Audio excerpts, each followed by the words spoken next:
Yeah, it was at Indiana. Yeah, after the Philly game. Yeah, I think it was in the road trip. Nice game. I don't remember. I know they beat us though, so Right. you know we got to come out here and just continue our pace up. We've been playing pretty well, and you know just defensively have that mindset to lock in, get as many stops as we can, and offensively just do our thing. So just keep our pace up. You see Lou, I mean, your offense is pretty wide open. Is that a little easier why you can incorporate Lou so quickly in what you guys do offensively? Yeah, obviously he's really, you know, he can score the basketball, so it makes it easier for obviously himself and our team as well. You know, it's a freelance game. We don't really run too many plays, and it's all basketball instincts, and so he fits in well. Paul George said last time he gets up, especially for you and a few other guys. How do you react to that when a guy, especially at that level, feels like it's a special day when you or some of the others are down? Well, it's good, I guess. I mean, I don't know. I get up every game. Every game, I got to be able to get up, and you know, I'm sure he feels the same way. So tonight is another game. Try to win, and you know, try to prepare ourselves for this postseason and playing the right brand of basketball on both ends of the floor. James, since you've been here, Pat Beverly's really one of the only guys who's still been around from a few years ago, and even right at the trade deadline, there was talk all these teams wanted him, and you guys kept you guys kept Pat. I know it takes forever to explain, but how essential is he to what you guys do, the grit, the mindset, everything? I mean, people talk about the threes, but there's a whole other style of ball you have to play in the NBA that he kind of brings. Yeah, he brings that tenacious dog at the guard position, which is probably the toughest position that we have in the league today. So every single night he has all-star guys close to an all-star to guard. And, defensively he's engaged. He brings that to our team, and then offensively he's getting better. He's getting more comfortable. He's knocking the three down. He's making plays. He's rebounding. He's doing everything. And so intangibles, things that probably don't show up on a stat sheet every single night, but he brings is one of the reasons that makes our team so good. He was saying too that he's one of those guys that's like he can totally be himself. Like, his personality, edgy, loud, tough, on and on. How have you seen him grow into himself at this team? Well, at first he was himself, but he wasn't, producing. Yeah. He was just, he was a defender, edgy, just had it, but now he's, like I said, offensively he's coming along, and, he's himself. He can, talk trash, but he brings it. He brings that effort, he brings that energy, and that's what allowed him to be who we are. And you knew he wasn't going anywhere during the trade deadline? How much do you need another edgy type defender to get where you need to be? We're pretty solid right now. Obviously the trade deadline is over, and this is our team, and this is what we have. And so, I think we have more than enough in this locker room to compete, for a chip. And we're going to have to continue to get better, continue to learn, and have each other's back. But this is what we have. The edginess there? It's for sure there. We have more than enough guys to bring that edginess and that toughness and that grit that we need. Every game is important at this time of the year, but you really want to hold serve here on your home court. You don't want to let Duke get away from you. Yeah, for sure. Every game is important for us, no matter who it is. So, especially at home, and it's another opportunity for us to get better on national TV. Go out here and just try to get a win. Guys at a time on the floor that can really score the basketball, so they got to pick the play. So yeah, I noticed that. How you felt you assimilated? I felt pretty good. Hadn't had a lot of lapses. We're going through some offensive stuff that I was familiar with already, so no lapses. A lot of the top three-point shooters, it's from the corner. With him, it's more top of the circle. You haven't had a lot of minutes with Ryan, but he's that way too. Does that help you in some ways? It's harder for them to send the extra defender on a pick and roll? I think with everybody it helps. Like I said, we have this type of personnel where it's an open style of play. You got to pick who you want to shoot the basketball. We have a lot of guys that can shoot at a high level. So more pick and rolls here than LA, or about the same for you? For me, it's probably about the same. I think a lot of my game is based around a lot of pick and roll, a lot of early offense. You had said before that you look forward to playing for Mike D'Antoni. You'd always likely did from afar. So what have you thought about now working with him up close? Everything I've expected. He's a really open and honest coach. He allows guys to be themselves, put them in a position to play the best style of basketball that benefits them, and so far that's been the case for me. Does that help you? Does it not change much for you? Well, it doesn't change much. I've been starting the last few games, so my role doesn't really change. Jahlil, this team has become a lot better at scoring than it was, earlier this year and obviously last year. What do you see mostly?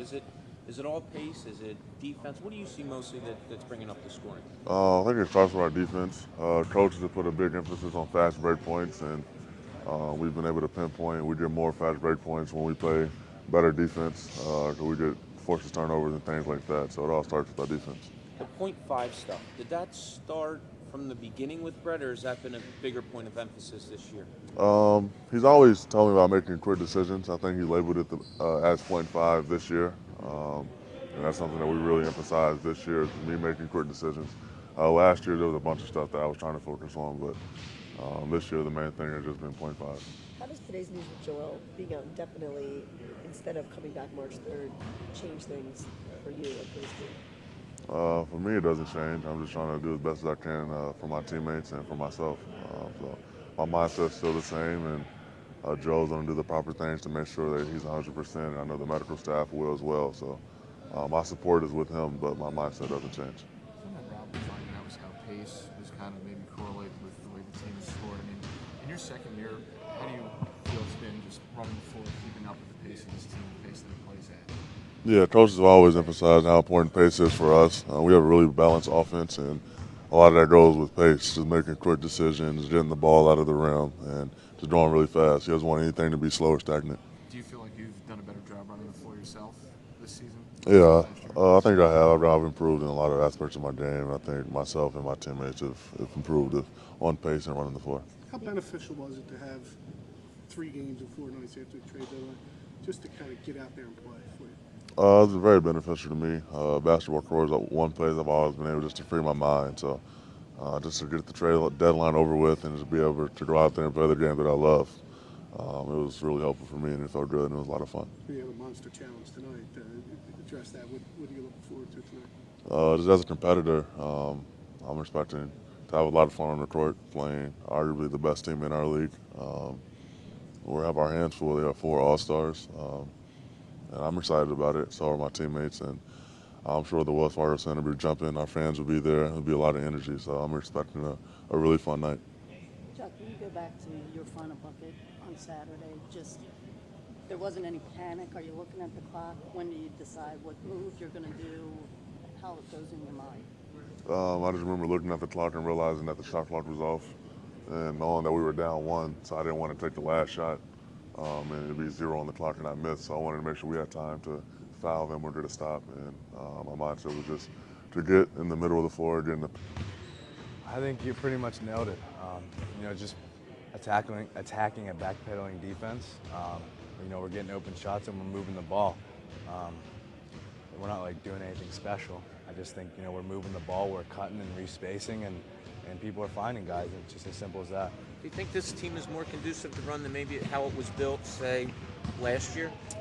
Yeah. I think we brought in some guys that are, willing to run a little more, get out and, like I said, attack a backpedaling defense. And, that makes defenses, have to rotate, and we're moving the ball well. And, credit to us for that, though. Do you think you've become a better scorer than Go ahead.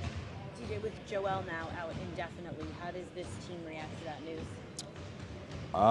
We've had to play without him for a little bit, and we can't sit here and complain that he's not playing, and people need to step up. And I think Jahlil has done that, and even some more other guys have stepped up too. So we just got to keep doing that for however long he's out. Do you think you've become a better or more effective scorer this year? I think teams are playing my pass, and I've had to find different ways to score. So to answer your question, yeah. Tonight, if matchups hold, obviously Steph Curry's out there. What have you learned from facing him and your time in the league, and where do you start? You're not going to stop running, that's for sure. And once he steps over half court, he's in range to shoot. So that's pretty much all I can tell you. Is he, when you think about, having to defend that and that kind of shooting range, is your mind just blowing? Is it like one of those things like, all right, well, do my best, but... Yeah, that's why he was the unanimous MVP last year. He's one of the best players in the league, if not the best player. And when a guy steps over half court and he's in shooting range, I mean, there's not a lot you can do from that aspect. Is that the key reason that they're so fast, that they score so much? Do you think it's just because they're shooters, or do you see more about how well they run and get the spots, or stuff like that? I mean, I think Steve Kerr, has done a great job with them, not, trying to, a lot of people I think would try to, get their fingers in there and, try to overcoach them, but he just, I think, puts a couple sets in and lets them play off of it, and, that's, credit to him, but, if a guy like Steph isn't scoring one night, they've got Clay, and if he's not scoring, they've got KD, and it goes down the line, so it's a damn good team. Do you have much back and forth with Kerr ever through the whole Arizona connection? I don't have his number. I don't text him, but when I see him, we definitely talk, and same with Luke Walton. Every time we play against each other, we're